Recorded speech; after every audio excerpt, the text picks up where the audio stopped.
Hello, my friend. A short clip on the ideas about existential freedom by Rollo May.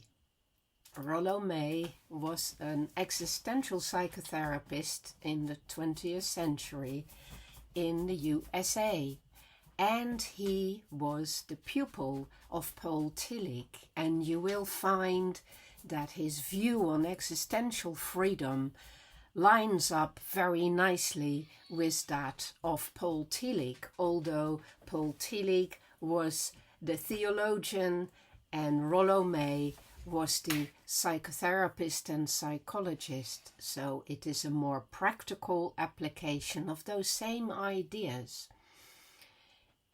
So Rollo May focused on the anatomy of existential freedom, the actual experience of it in your daily life.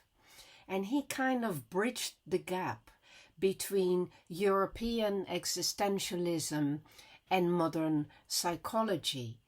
And he argued strongly and very effectively in his many books that freedom isn't an idea, it is a muscle you exercise. And it is only if you keep exercising that freedom muscle that you will have existential freedom. And it comes most famously from finding the capacity to place a pause in between something that stimulates you, the stimulus, and your response.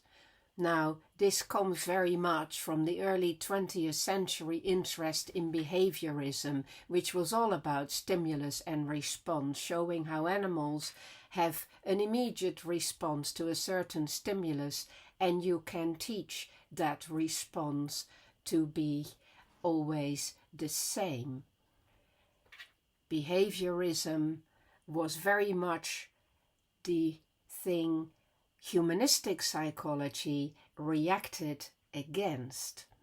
And so Rollo May's contention that it is important for human beings to be aware of their humanity, which is the capacity not to just react to a stimulus, but to take time to pause and to deliberately opt for one thing or another. Unlike animals who react to stimuli via instinct, humans have this capacity. He said, freedom is the capacity to pause in the face of stimuli from many directions at once, and in this pause to throw one's weight towards this response rather than that one.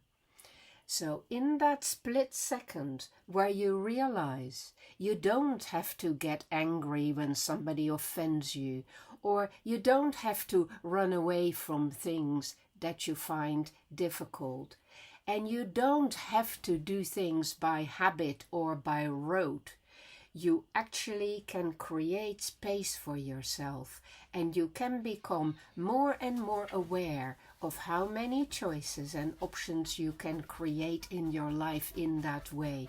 And the more you do that, the more free you will be. Rollo May recognized different types of freedom, and he made the distinction between existential freedom and essential freedom. Existential freedom for May is the freedom of doing different things, the freedom of action, the ability to go where you want, to vote for whom you want, to pursue your goals, the freedom of movement. And essential freedom is the freedom of being, the deeper inner freedom, the ability to choose your attitude, even when your physical freedom, your existential freedom is taken away. He spoke about this being the freedom that prisoners have to discover for themselves, or those facing terminal illness.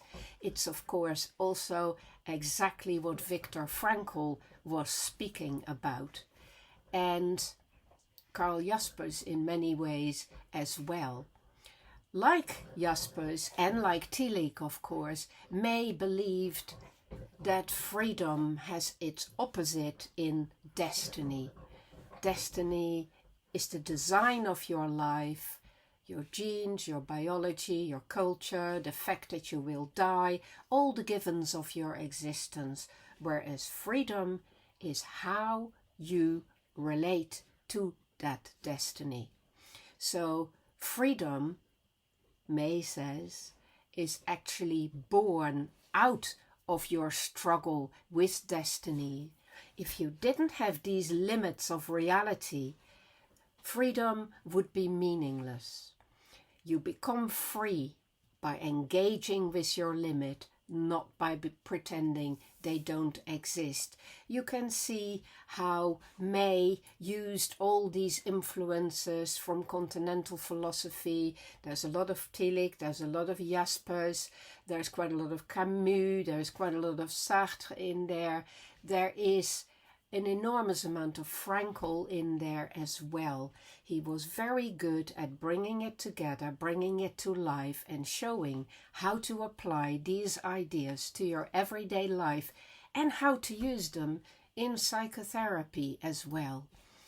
He spoke about having a healthy anxiety, which is to be aware of the natural feeling that arises in you when you have a choice that will change your life. That anxiety is the fuel that allows you to grow and develop yourself, and it is opposed to what he called neurotic anxiety, which is the result of you avoiding choices and suppressing your freedom and therefore starting to dread everything. I strongly recommend his book Love and Will. In fact, I recommend all of his books because they're all very readable and very relevant to understanding existential freedom.